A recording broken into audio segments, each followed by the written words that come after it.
Good morning. My name is Chief Baldari. I am not an animal advocate, but I have particular experience which provides some qualification.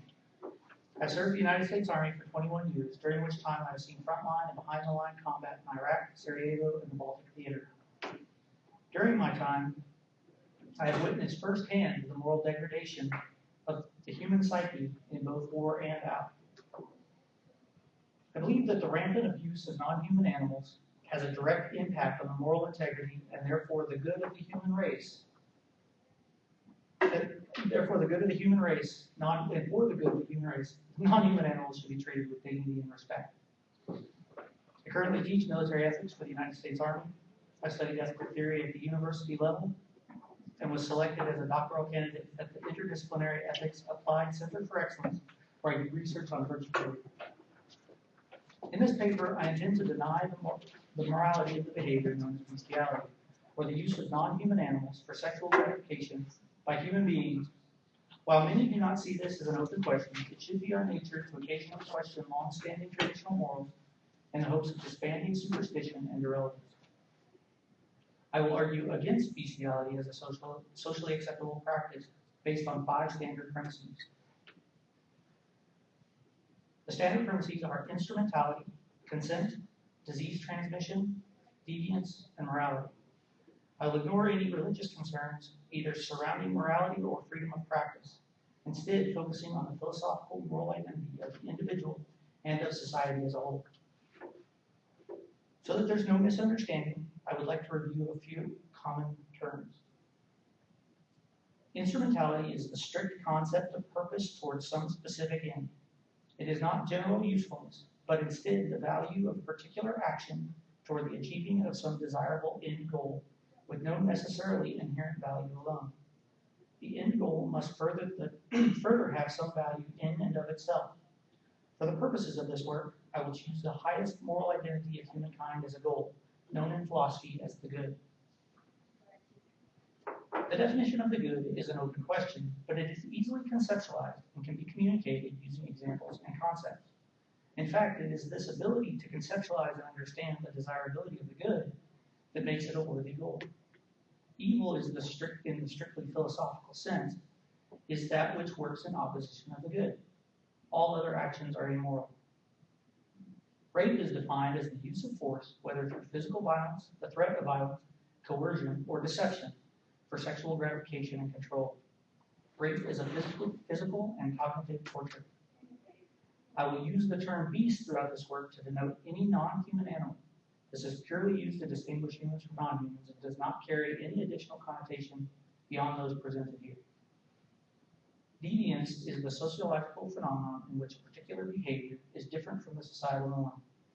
I will use it more specifically as driven by some psychological deficiency, especially mental illness. I will discuss this more later, but it is important to note that deviance is not necessarily evil or even undesirable in the right circumstances. The most important term for this work will be moral identity. Human beings are distinctly moral creatures. For my purpose, allow it to mean that intuition, whether inculcated by society or instinctual, that allows human beings to function well with other human beings in a way that identifies with and provides for the greater good. Premise 1, instrumentality. The first premise against bestiality is that there is no instrumental purpose in having sex with animals.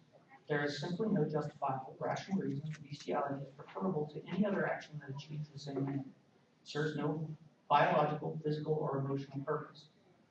There is nothing to be gained biologically since there can be no positive genetic interaction. Physical gratification can be obtained by less deviant means. Even emotional connection is unusual since the lack of understanding to fully define the emotional states of beasts. Since we lack the emotional understanding to fully define the emotional states of beasts. While we can see emotional behaviors in animals, the arrogance of thinking that we can read their phenomenological experiential state is beyond human presumption. If one believes it improves their own emotional connection with the animal, then they are acting in pure selfishness, without regard to the morality of the action. In effect, there is nothing to be gained through human-beast sexual interaction that cannot be obtained more efficiently from some other means. In addition to having no positive effect, there is a direct negative effect. These acts do not provide for the good of the individual or the greater good of society. Bestiality destroys the moral integrity of the individual and the society to which that individual belongs. Finally, bestiality does not bring into effect any rights of the animal. A human being that can so freely disregard the sexual rights of animals is on a slippery slope towards disregarding any of the rights of an animal. The slope can uncontrollably lead to a climate of denial of rights in general. I want to provide a brief construction of consent, which is premise 2. What I will show is that when one does not have sex with consent, one is acting evilly. The concept of consent to any sexual encounter is central to the moral definition of sexual conduct.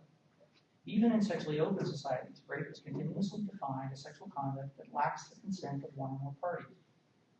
Bestiality is rape. We judge consent to occur in a case where all involved parties are interested in sexual contact with all other parties involved, at the time when it occurs and under the full power of their cognitive awareness and rational judgment. If at any point one of these puzzle pieces is missing, then consent cannot be assumed. The most analogous case in regards to statutory, the most analogous case is in regard to statutory rape or sexual relations with a child. In even the most seemingly benign of circumstances, the verbal consent of the parties, a time and place deemed suitable to the activities, a mutual feeling of love or desire on all sides, etc., it is well understood that it is legally and morally wrong to have sex with a child. The child is simply incapable of making the decision to commit with reasonable understanding of the consequences. Furthermore, civilized society finds child rape to be despicable. Because of these reasons, it is considered criminal and dastardly to attempt this action with a child. In short, it is an evil action. Rape, using the most pure definition, is torture. It is an exercise of control of the victim. The physical and emotional trauma is evident and debilitating. Virtuous persons readily agree that there is never a moral justification for rape. It serves no instrumental purpose. The damage done to the one being raped, along with the moral degradation of the rapist, provides no route to rationalization. Denying the evilness of rape is to mount an attack on the very things that make us morally capable at all. The thread of arguments for bestiality commonly argue that the animal does not suffer in the act. While I have my doubts on this opinion, it's irrelevant. Animals cannot grant consent in the same way that a child cannot grant consent. They simply lack the humanly understandable rational capability to interact on that emotional level. Frankly, by engaging in sexual activity with a non-consenting entity, the perpetrator is engaging in the aggravated torture of another living thing for no good reason. It is an exercise in power and deviance born from some level of desperation or disease. To torture another living thing, no matter what your socially moral belief system is evil. The damage one does to one's identity through committing evil acts is exactly what defines one as good or bad. This alone is reason enough to abstain from sex with animals.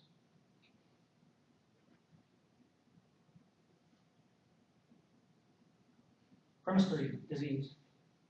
Presumed fact, human immunodeficiency virus is directly linked to simian immunodeficiency virus, granting a scientifically reasonable link to the theory that AIDS was introduced to human beings through sexual contact between humans and great apes. There may be many more diseases that were contracted through bestiality, but this single case is sufficient evidence to prove that at least one human epidemic is a result of bestiality. The mere possibility that a human being could contract an otherwise unknown illness through an illicit affair should be grounds for classification of bestiality as an immoral act. Even in the most controlled environment, the fact that these diseases are often unknown prior to contraction makes them impossible to test for. Even if one is deviant enough to not consider bestiality a moral dilemma, then at the very least, for the good health of humankind, it should be illegal. The slightest possibility of unleashing an epidemic on humanity should be reason enough. Premise 4, deviance. Human beings are prone to particulars of behavior. While we know very little of why we have the behaviors that we do know that there are activities that significantly deviate from statistical norms. I will discuss 2 types of deviance, each of which can be either benign or malignant. Natural deviance is particulars in health or disposition born from a unique aspect of a person's genetic makeup or body chemistry. Conditioned deviance is born from inculcation, training, or choice. There are deviances